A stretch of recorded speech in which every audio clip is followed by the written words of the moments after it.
and how to pull the plug. So we're really going to be diving deeply into this topic today. We had 4 panelists scheduled. Attorney Larry Crain, we just found out, he just called us from the airport. He had an unexpected trip. He had to be out of town, so he sends his apologies, and he will not be with us today. But we will still have Gloria Giorno, Stevie Giorno, and Dr. Carol Swain.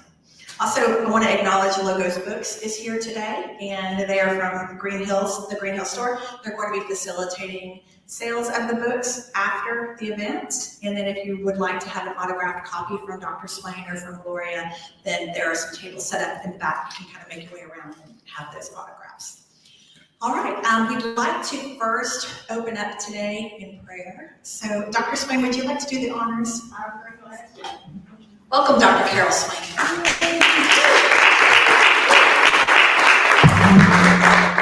Hello, everyone, and those that are here in person, thank you for being here, and those that are watching online. And yes, we do open in prayer, that those of us who take seriously America's Judeo-Christian heritage know that the prosperity and the fact that America's Constitution has lasted over 200 years, that's no accident, that we have the oldest living Constitution in the world, and so we give credit to God. So, Father God, we just thank you that you are good. We thank you that you are holy and righteous, and no matter what takes place in the world, we know that you are totally in control.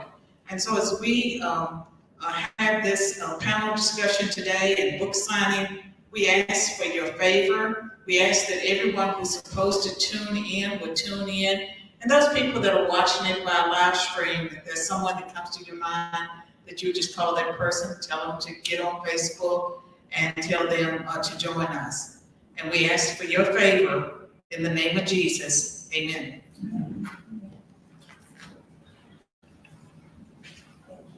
All right, if y'all will stand for the pledge, please.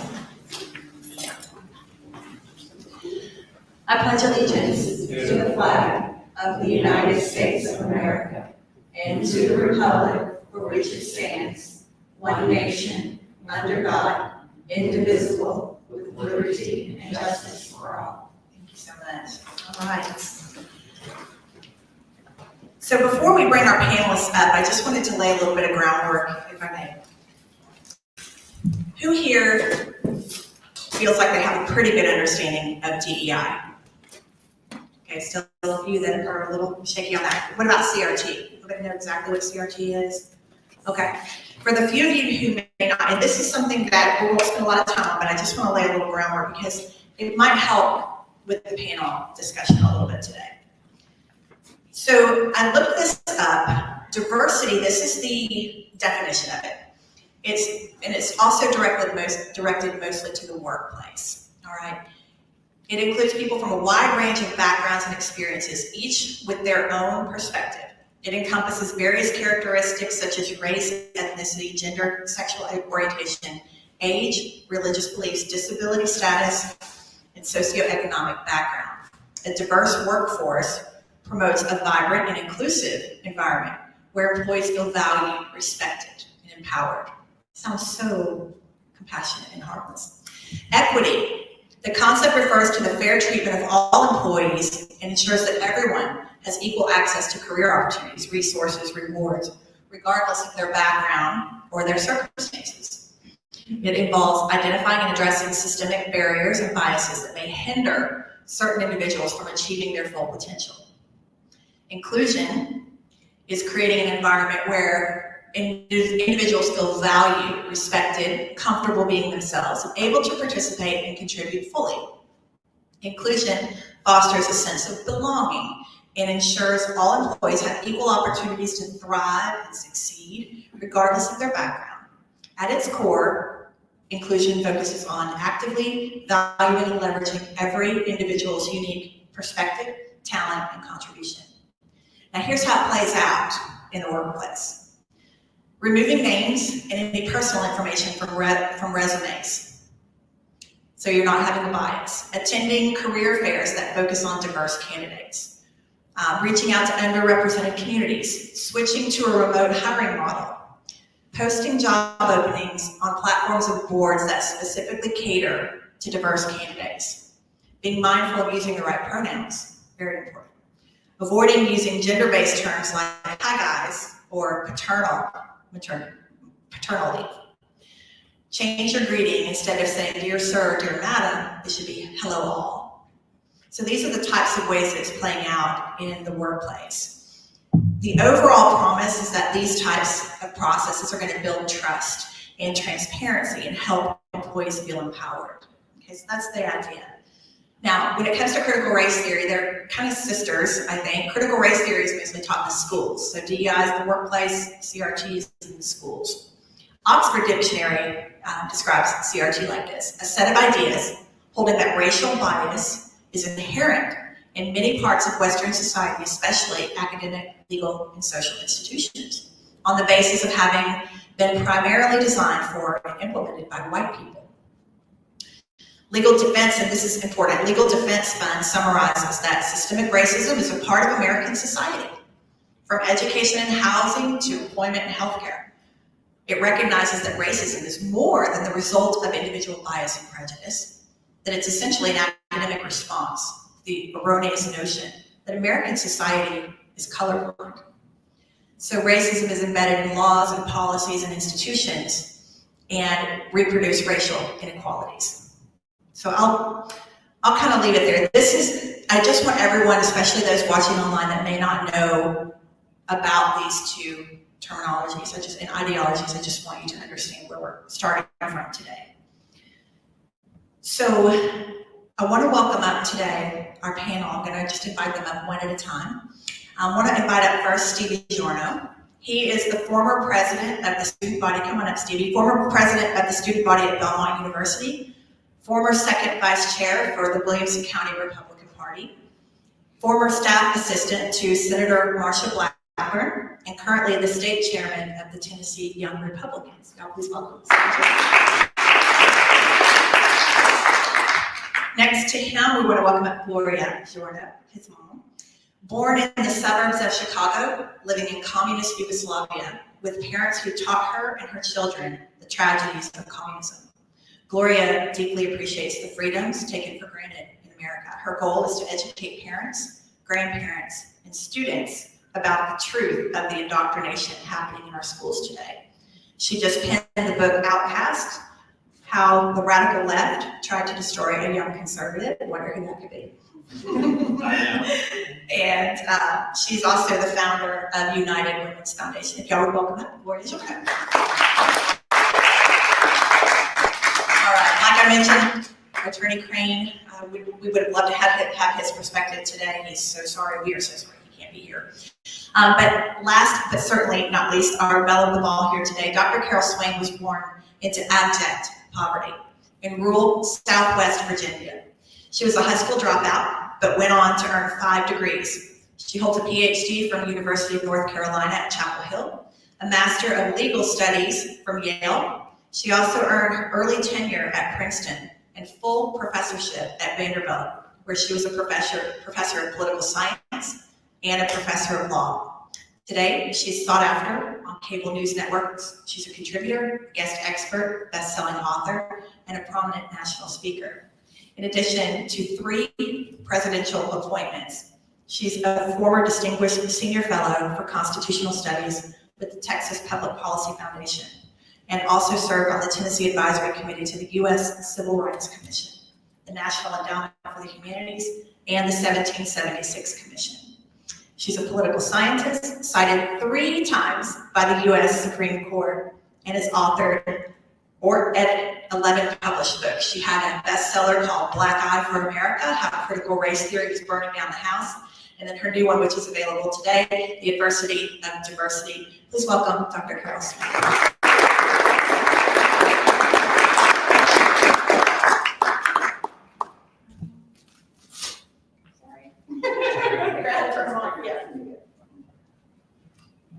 You figure out.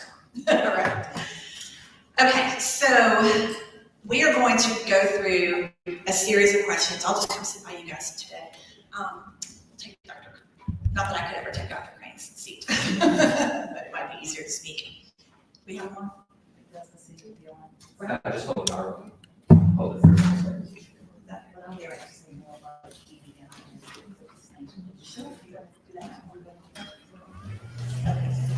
All right, so our hope today is that you'll walk away with some hope of how potentially DEI and CRT are on life support. That is our topic today. So I would love to just start with you, Dr. Swain. Now, DEI and CRT initiatives, like I just mentioned, seem really reasonable, compassionate, right? So harmless. Can you just share with us how does DEI and CRT further the division rather than help it? Well, first of all, the definitions that you read, like if you were to go to websites for colleges and university websites and mission statements, for each one you find a very different definition of what they mean by diversity. And diversity, equity, and inclusion is sort of relatively new. A lot of us know about affirmative action. And I would describe DEI as something that has been layered on top of affirmative action. It's like affirmative action on steroids, but there's even more. Affirmative action itself, you know, was never the law of the land. It was never passed by both houses of Congress and signed by a president. It was a series of executive orders. And I will argue, and I do argue, that it has always violated the Civil Rights Act of 1964 that prohibited discrimination on the basis of a number of different factors and inclusion. It's not about integrating people. Like for those of us who are older that came up with the Civil Rights Movement, the Civil Rights Act of 1964, it sought equal opportunity. And so they used outreach, and they used recruitment, and they went to places where minorities were underrepresented to bring them into the system. And DEI claims to be doing that, but DEI, most people never really heard of that combination of letters until probably after George Floyd's death in 2020, and billions of dollars was poured into it. So I just want people to know that, to me, DEI is not something positive. Equity is not equal opportunity, it's equal outcomes. And so it's not like I came through a system when equal opportunity meant that you got to put in the door, but you have to prove yourself. All the women, we don't know about this, right? You have to prove yourself. You could fail. Equity wants to ensure everyone gets the same outcome. So I just had to say that. Yeah, completely agree. Can all the women in there get a big amen? Yeah, so back to that question. It sounds to most people, which is why they're getting seduced by this, you know, it sounds so compassionate. So how does it further divide rather than actually heal the division in corporations or even in schools? Well, what it has been doing is, in some places, special programs may be set up on the workplace, on college campuses for minorities only. And recently, I was involved in a debate at WNL, and one of the young men that came up to me, he was white, raised by a single mother, worked his way through college, but he said his last job that minorities made, I think, $7 more than he did because they had a special program that upped it. And there have been some management training programs, such as ones at Best Buy, where they were only open to racial and ethnic minorities. So if you're Caucasian and you're from Appalachia or some other distressed part of the country, or if your mom, you know, is a waitress, you're being discriminated against on the basis of your race. And one reason I say that DEI is on life support is that there have been successful lawsuits of white people standing up for their own civil rights. For the longest time, when I taught civil rights years ago, white people didn't know they had civil rights. They saw that as something for racial and ethnic minorities. But white people do have civil rights. More of them are claiming their civil rights. And one reason I argue that DEI is on life support is to the extent that people who are victims of discrimination, and this can include men, as long as if they document the discrimination against them and they go to a public interest law firm or they hire a lawyer, they're on good grounds for suing successfully and being awarded damages and putting another death knell in this program that is racially discriminatory, and it does divide. Thank you for that.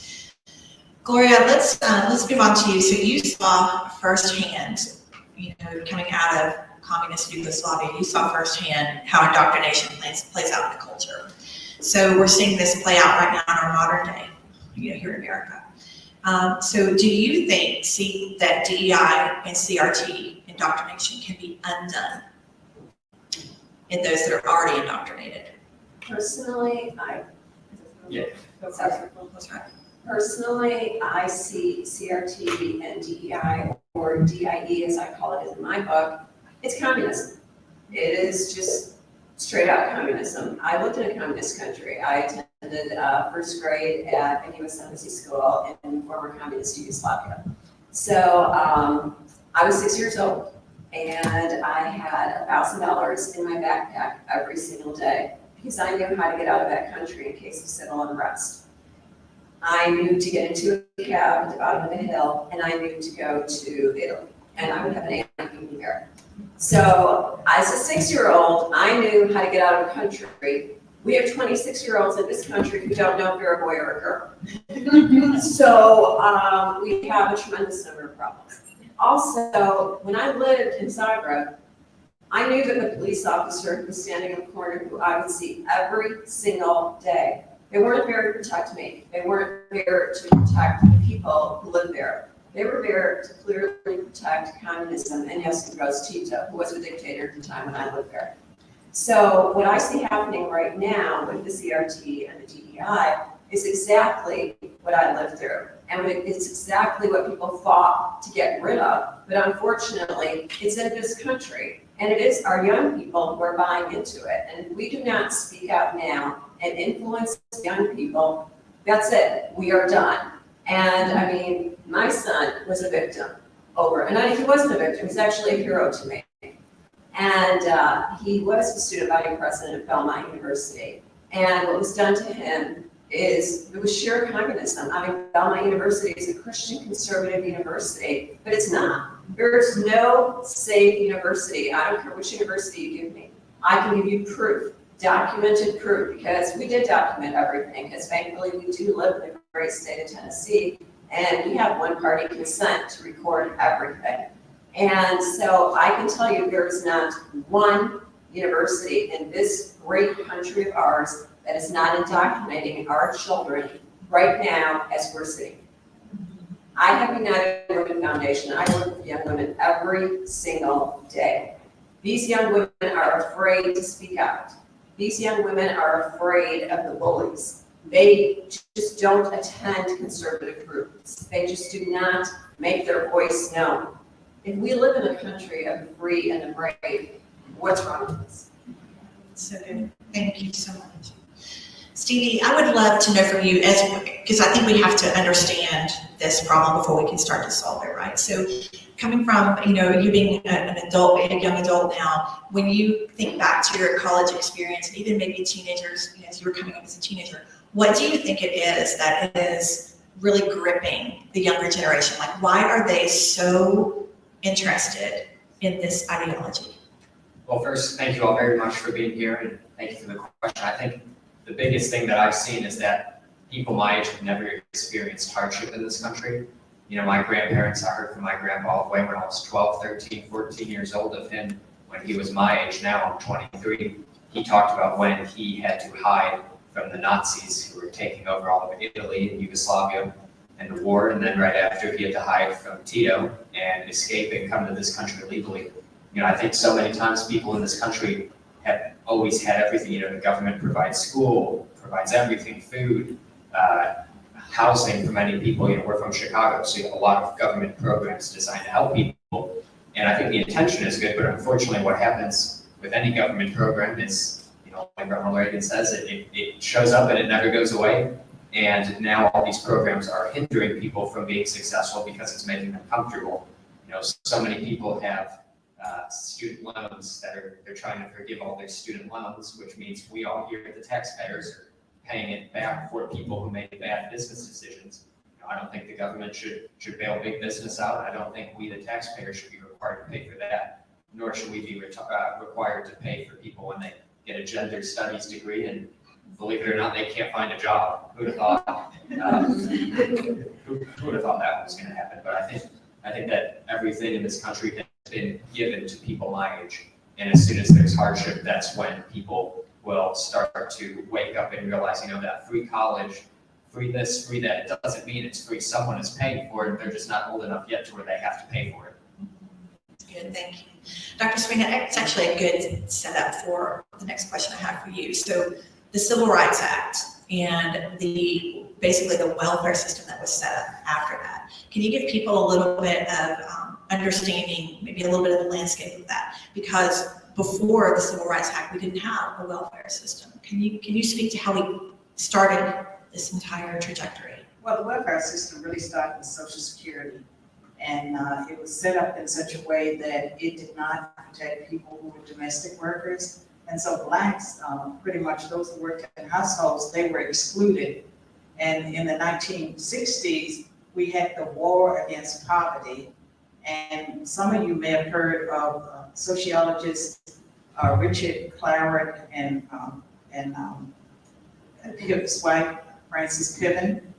And they wrote an important essay that is at the root of some of the things that we have seen taking place. They believed that you needed to create a crisis, and that they knew that there were more people who were eligible for welfare than had signed up.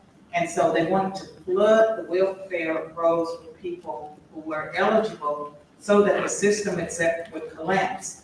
Much as what you see taking place with immigration now, the whole idea, it was part of a strategy to flood the system so that the system would collapse.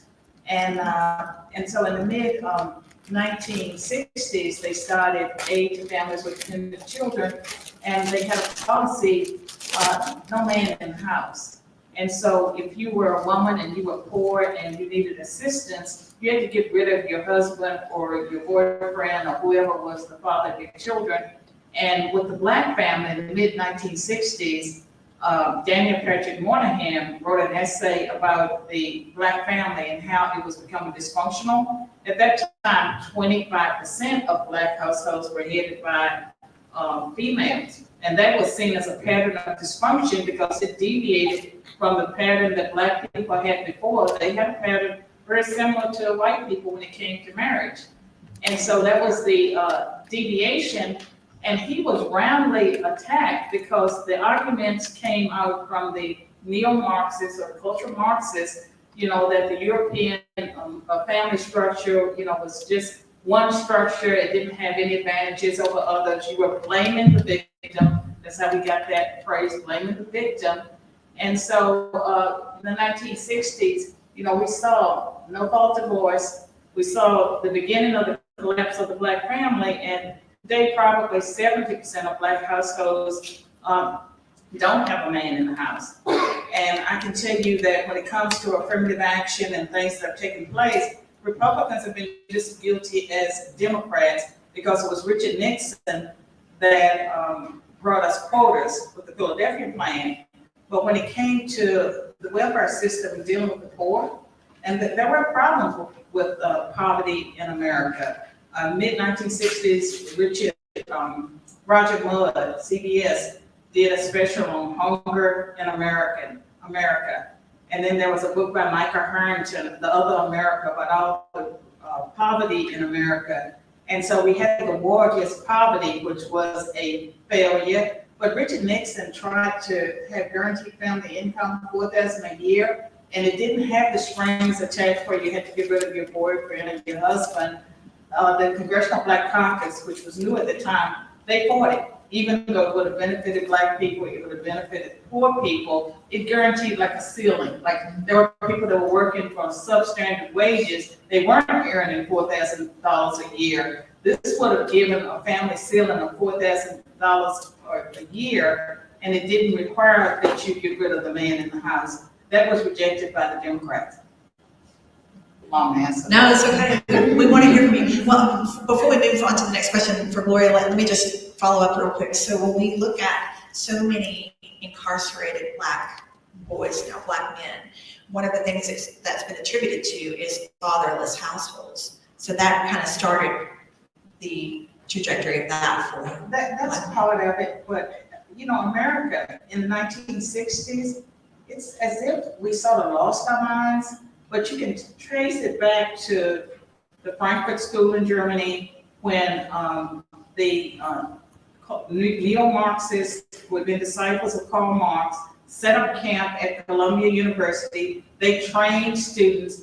Those students, you know, became they became the radicals, like Angela Davis. She trained under this guy named Herbert Marcuse. And so they brought those radical ideas to the US. But 1962, that was when prayer was kicked out of school, 1962. 1963, Bible reading. And you saw these movements, the women's rights movement, the environmental movement, the gay rights movement, the end of no-fault divorce. All of these things came together to make the 1960s a turning point, and you saw crime escalate. And the Black community did not have the problem with crime, the dysfunction that you see today. I would argue that that was all progressive politics, and it was all by design, and that the people who purport to want to help Black people, they don't care about Black people, they don't care about homosexuals, they don't care about poor people, they care about their agenda, and their agenda is to bring down nations. They're the ones that do have a communist agenda, and it's a worldwide movement. It's not just something that's taking place in America. And, you know, our house is on fire, but at the same time, I think there are enough people that see what's taking place, that we can have hope, and that's why I stand on DEI is on life support, and you all can help pull the plug. All right, one last question before we start moving to the solution. So Gloria, help us understand, when we say we're moving into a communist ideology, we really are, what is it like to live in a communist country? Like, what are the things that apply to people's everyday lives? What are they looking at? What are the consequences? Well, first I'd like to say, I agree with Dr. Swain. The roots, the seeds were planted long ago, and the roots have sprouted, and that is why we are in the situation we are in. So I totally agree with you. Living in a communist country is a lot like Diane described earlier. It's supposed to have everyone be equal. Everyone in every job, every company, everything, equal opportunity. And everyone shares in everything equally. But as you and I both know, it doesn't work that way. That is not the reality. That is what is told to the everyday worker, but it does not work that way. There's always someone who's going to be higher up. There's always someone who you're working for. There is no such thing as starting your own business and being in a capitalist community. It doesn't exist. What happens is everyone is told they are equal. You are told what you will be doing for a living. My father was told he would be a bus driver all his life. So in 1956, my father got out of Yugoslavia, came to America very legally. He came through New York, Ellis Island, and he lived in Chicago. My father was a proud American for 57 years of his life. My father worked hard. He came here with $10 in his pocket, didn't know a word of English, but he knew 3 other languages. So he was able to work for a company, Colombo in Chicago, and he was able to work for them. And he took night classes to learn English. My father wasn't going to be someone who the government was helping, and they did not help him. He actually lived in a home where he was sponsored by 2 of his father's friends. So my father took great pride in coming to this country, and I feel that's what's lost. And I mean, we're witnessing it with everybody crossing over the border. My father waited in a camp to come to this country, but now just go to Mexico and hop over. So when he came here, yes, and when I lived in Yugoslavia, it was always said, in America, the streets are paved in gold.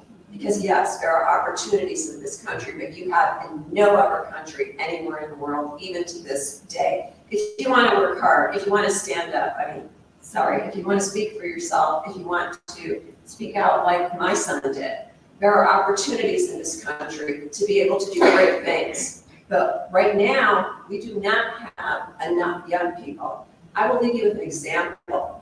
I do run United Women Foundation, and I spoke for a young Republican group recently.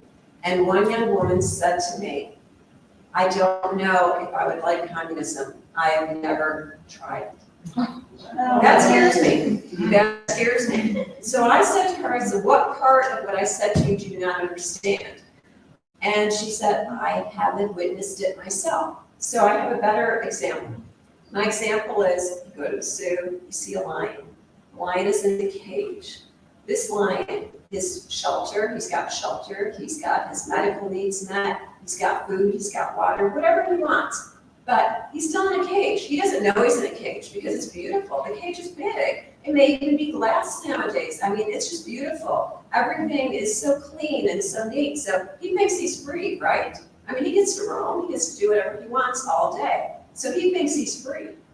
Then you have a lion living out in Montana or Wyoming, who, if he gets sick, he's got to fend for himself. It's live or die. He's got to find his own food, his own water. He gets to do what he wants to do. He is not in a shelter. He is truly free. So when I speak with young people now, I use that. Communism is that zoo. You think you're free, but you're not. So that is basically what I experienced. But that lion out in Montana, that's America. That's you, that's me right now.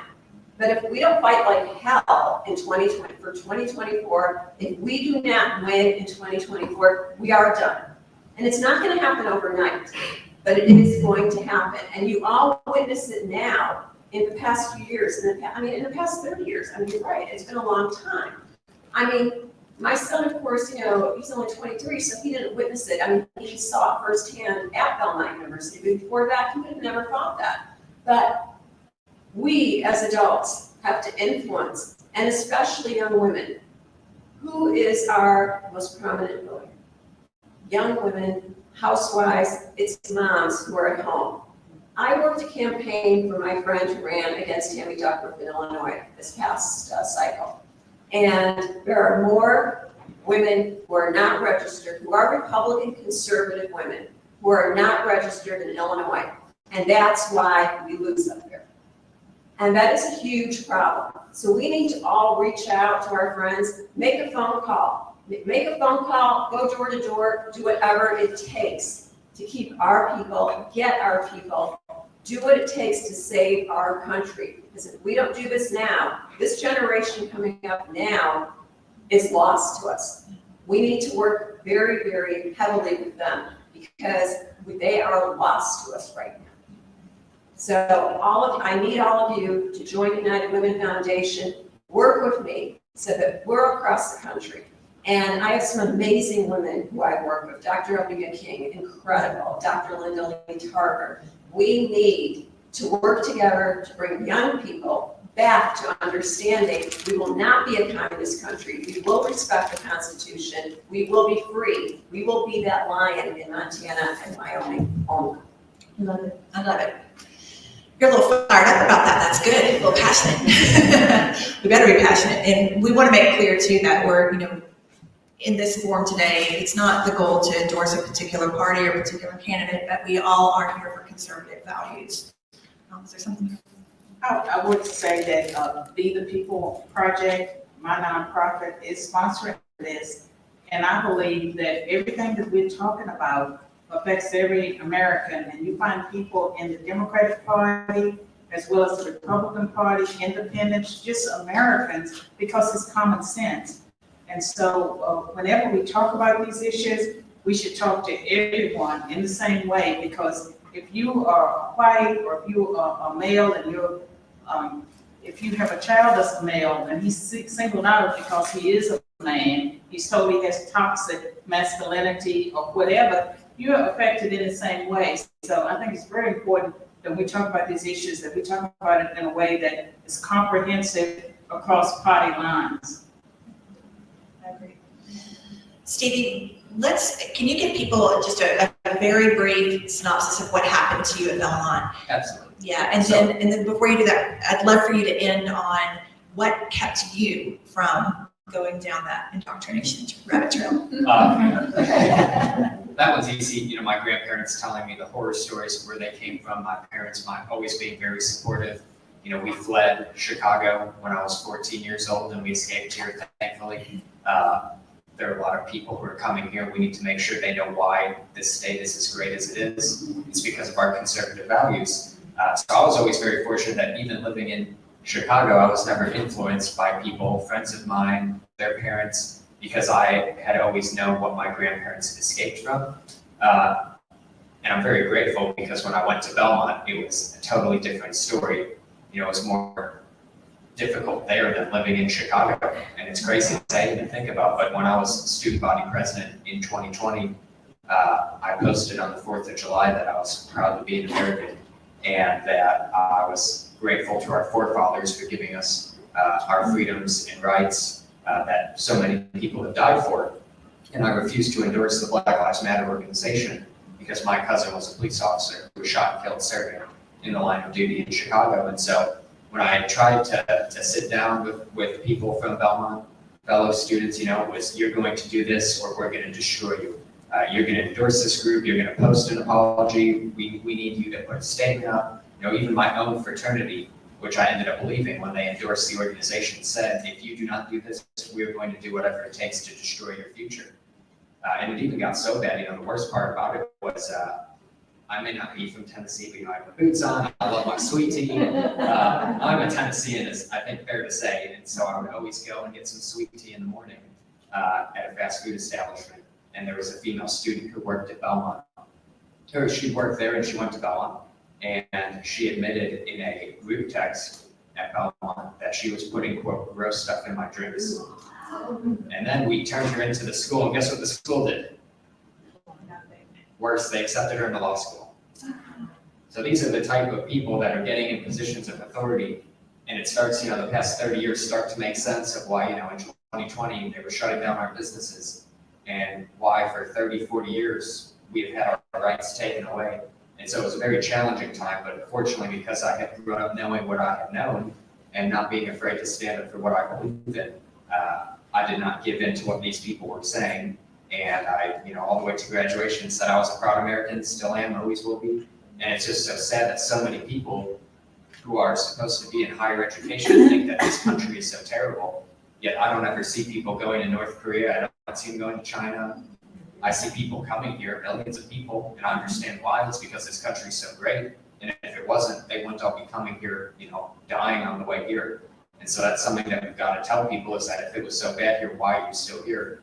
And we should really be thankful that, if you look at what's going on in Israel, we don't have to worry about missiles flying over our head. We live in a safe area. That's because of our Bill of Rights, because we have the police in this country protecting us. It's because we have the Second Amendment. So. Thank you. That's awesome. All right, Dr. Swain, so let's move into solutions and let's give, I would love for you to give them the hope that you gave me when we had in a conversation recently, that affirmative action was just recently struck down by the U.S. Supreme Court and the universities. So how does that now play into DEI and CRT's fate? Well, I can tell you that this book, The Adversity of Diversity, the subheading here is how real unity training can promote healing in a post-affirmative action world. 90% of the book was written before the Supreme Court decision. And when Students for Fair Admissions, the groups that brought the challenge to race-based affirmative action, they were Asian students at Harvard and the University of North Carolina at Chapel Hill who had been discriminated against because they were Asians. Asians tend to be the highest scoring students, and that's been happening all over the country. It's very similar to what used to happen to Jews, that there were always quotas on Jews, and so there was a cap on how many Asians that they took. And if you looked at the Hispanic and Black students, they were disproportionately represented, even though their scores put them at the bottom. And I felt strongly that DEI had become so aggressive, just so blatantly discriminatory with some of the trainings and statements that diversity, equity, and inclusion trainers were making to people, telling white people, you need to, sit down, shut up, listen. I felt like they had to act, and if the court didn't act, there was no way to stop critical race theory or DEI from becoming even more extreme and dividing Americans. So I took a gamble. 90% of the book was written before the Supreme Court decision. So at the end of June, I'm holding my breath out of fear that maybe they'll do the wrong thing.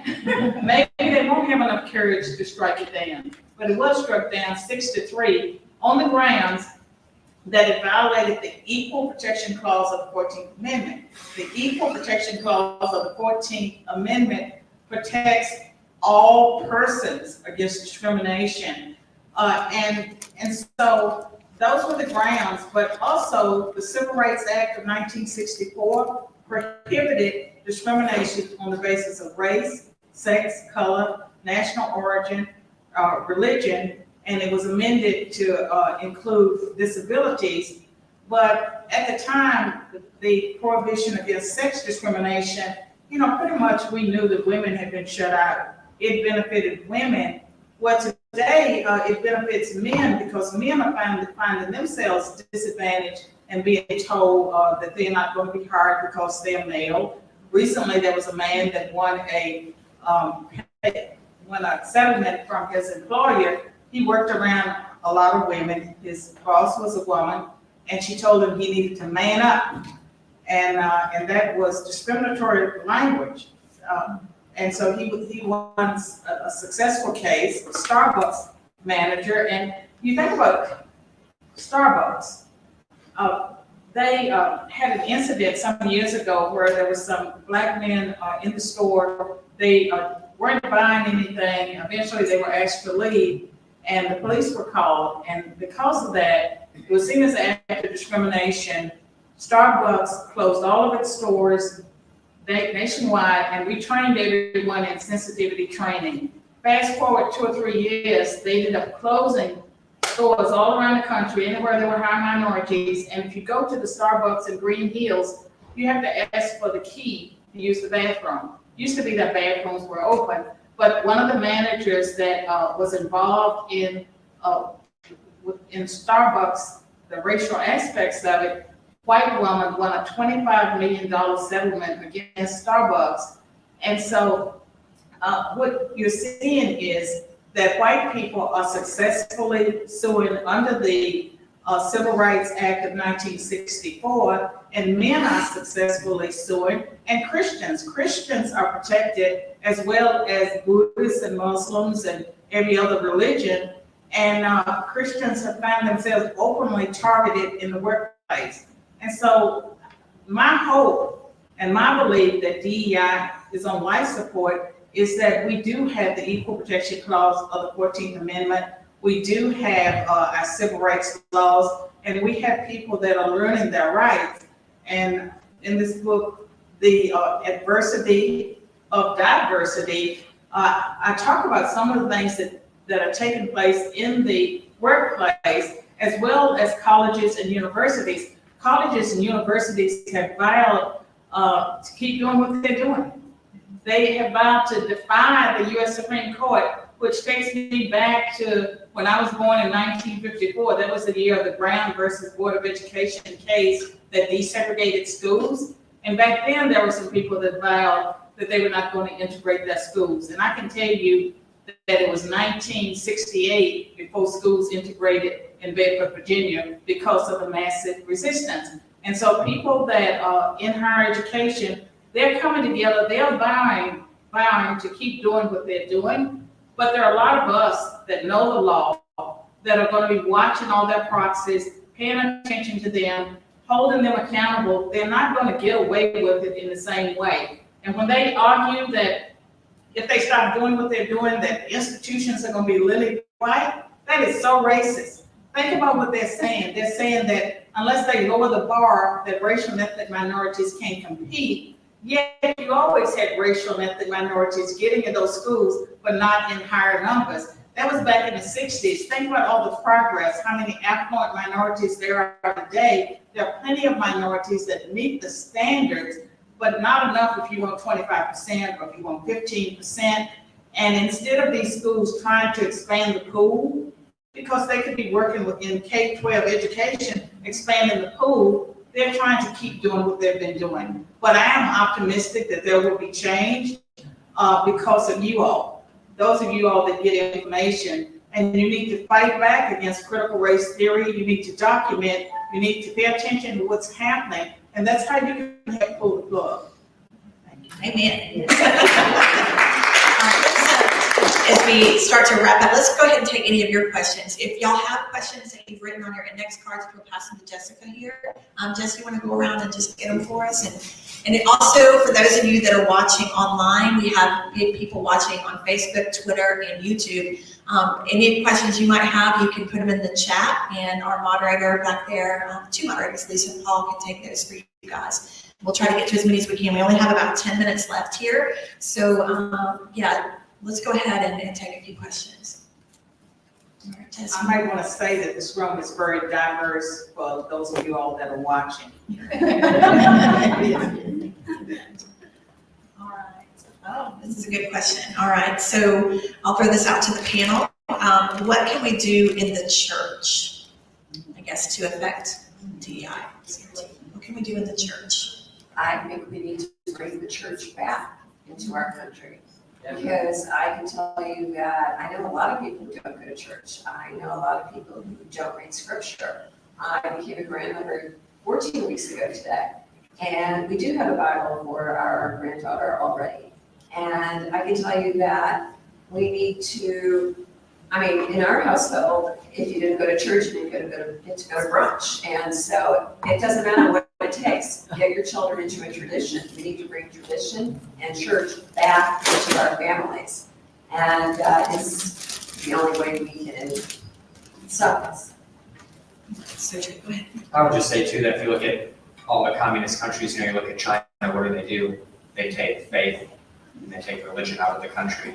And I think so often I look at things and say, well, I don't know, in 20, 30 years when I have kids and grandkids, it's not looking too great in this country. And so I think it's so important that we bring faith back into our lives because it makes us hopeful and it gives us opportunities to do good things for our neighbors in the hopes that they would go and do it for their neighbors as well. So I think this is a really pivotal thing that we need to do, and we need to bring this back, especially with people my age. They're the most agnostic, atheist of any age group in this country. And I think that so many people my age are depressed, they're sad, they're not happy with their lives, they're not satisfied with their job. And bringing the church back into their lives, I think, would make a very positive impact. Okay. I go back to knowledge is power. If you were to read Cleon Skousen's The Naked Communist, published in 1958, it had 45 current communist goals. And this was published in 1958. And in 1963, the goals were read into the congressional record. One of them was to turn the church away towards the social gospel. And so when you hear the church talking about social justice, they're not talking about the gospel of Jesus Christ. They're talking about the social gospel. They're using the language of the left. And for those of you all with Southern Baptists, you may remember Resolution 9, where the Southern Baptists voted to allow intersectionality and critical race theory to be used as analytical tools to understand race in America. And that was a big win for progressives, because we know the gospel of Jesus Christ, the Bible, has everything you need to understand race. We should be leading on race. And I think it's a lot of pastors that are going to seminaries, they're learning Marxism through liberation theology. So there are certain theologies that are being taught in seminaries that they're bringing back to the churches. And then the Southern Baptist Convention are very divided. There are the conservatives that are more orthodox, and there are the ones that are more progressive. And the ones that are more progressive are the ones that are really using the language of the left, and they don't want to offend anyone, and there may be someone that comes into the church and sees something that's going to be offended, but they're really soft pedaling the gospel. And you can preach from scripture and not really impact the culture unless you teach people by showing them how what's taking place in the culture violates what the Bible teaches. And so the church really needs to be saved, but we need pastors, we need elders, we need people who are going to be strong as far as standing up for the gospel and not be so cowardly. And this whole thing, you know, God is love, but God has standards too. Yes, he does. You know, to piggyback on that, we have a lot of questions coming in, and they're similar in nature. We have a society, I'll just try to summarize this. We have a society that seems to be asleep. They're just completely unaffected by politics, by the lack of God, by this big spiritual void in their lives, whatever the next TikTok video is, or whatever the next, you know, that's what they're focused on. And when we come in, like with Gloria coming in and explaining what we're headed for next season, we just get a lot of this, oh, come on, oh, you're just fear-mongering, oh, you know, it's not that bad, it's gonna course correct itself. You're a conspiracy theorist. You're a conspiracy theorist. You know, so we get this, so we want to just shake everybody, right, and wake them up. So this is what a lot of these questions are, is how do we wake them up without coming across as fear-mongers, that kind of thing. And Stevie, I would love for you to speak on how you do, because you are heading up the Young Republicans for the whole state of Tennessee. You guys are like on the front lines doing this with young people. So how are you doing it?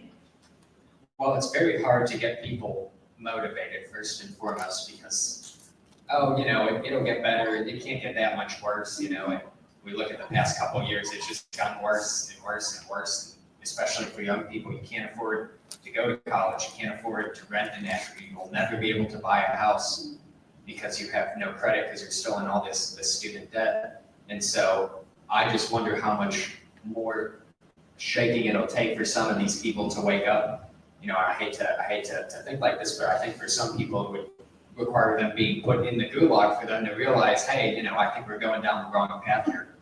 And so hearing stories from young people is so important, just because we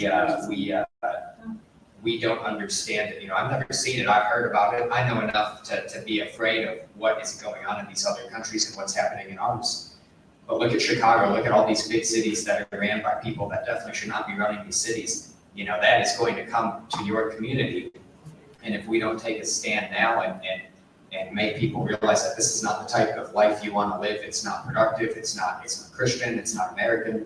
That's one of the problems we have though, is that so many young people don't want to care. You know, it's an easier life if they just go to their job, they watch sports, they go out to dinner. You know, it's an easier life, and I fear that people are not going to have an easy life just because they say they want one, because that's usually not how it works. It'll get much harder, and I feel like we're feeling the effects of that right now, and very concerned that it'll get worse and worse as the years go on and people continue to stay disinterested. Having friends, you know, reaching out to your neighbors, having your friends come to events or sending them stuff on Instagram, definitely not TikTok because the Chinese are spying on us. You know, sending an Instagram message or a Facebook video just so they can start turning the gears, so they can look at that and say, well, I see where you're coming from, you know, but we've got to do it. We've got to get them with sugar and honey and not salt. We've got to show them why this is better and how this can positively affect their life, and, you know, not shout at them, even though sometimes I want to pull out my hair. You know, we definitely can't be doing that. We just got to be patient and work hard to make these people see where we're coming from. And we may see where they're coming from and learn something about it as well. So. I just want to say that I'm very encouraged about the young people I see that are working with Black Sit, 24 USA, Young America's Foundation. And because of the Breaking You videos I've done, I have kids that come up to me 7, 8 years old that are conservative, and they talk very mature, and many of them are homeschoolers, and so they know the Constitution. They know far more than your average public school student. But some of them are public school students that are raised by the right parents, and so I do have hope in our youth, and so that's another reason to be encouraged. And for myself, this battle is so much bigger than me, and I don't want anyone's child to be bullied or shamed because of the color of their skin. And that's why I wrote the book on critical race theory, because it was shaming and bullying children in K through 12 and telling them that their ancestors were evil and they're evil and they don't deserve what they have. And And when it comes to white privilege, I would say that anyone who has two parents who love them and involved in their lives, they're very privileged. Just add something to that. In your original question, I think that conversation is the greatest way that we can win young people over. But there are not enough of us who are willing to start those conversations because they are ugly conversations. And I was on Diane's podcast the other day and we talked about that. Not every conversation can be a good conversation. Sometimes you have to get into that nitty gritty of, we don't do this in this household because, and you have to explain it to your children.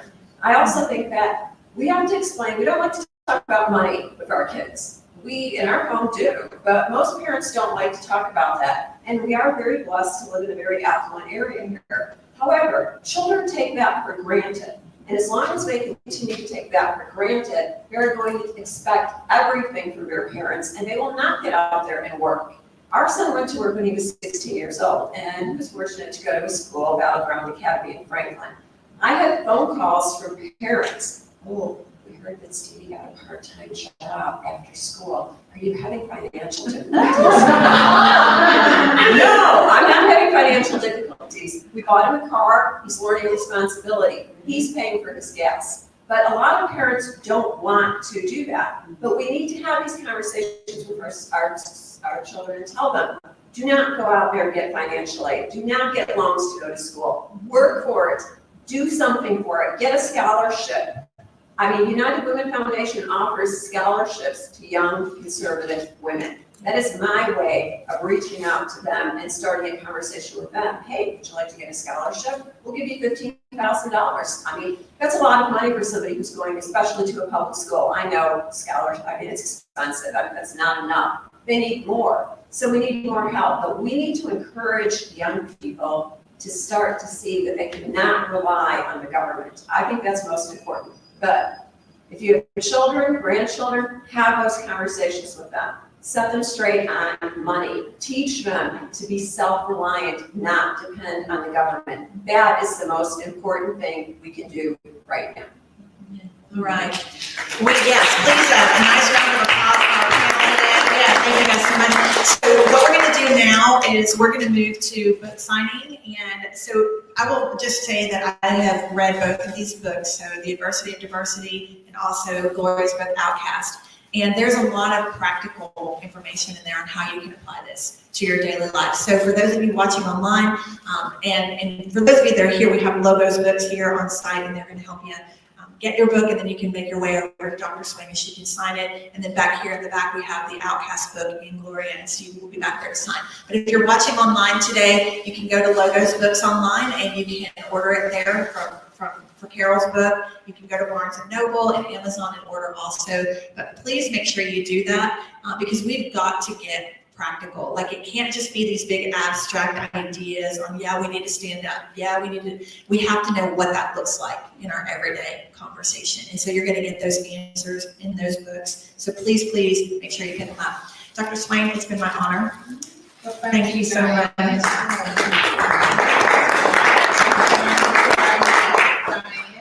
And our musicians there. Yes, Julian,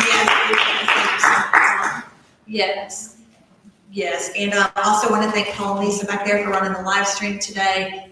John here from Pale Horse providing our security today. Gloria and Stevie, always my pleasure to be in your company. Thank you so much. And thank you all for being here. I appreciate it. Thanks for watching online. See you next time.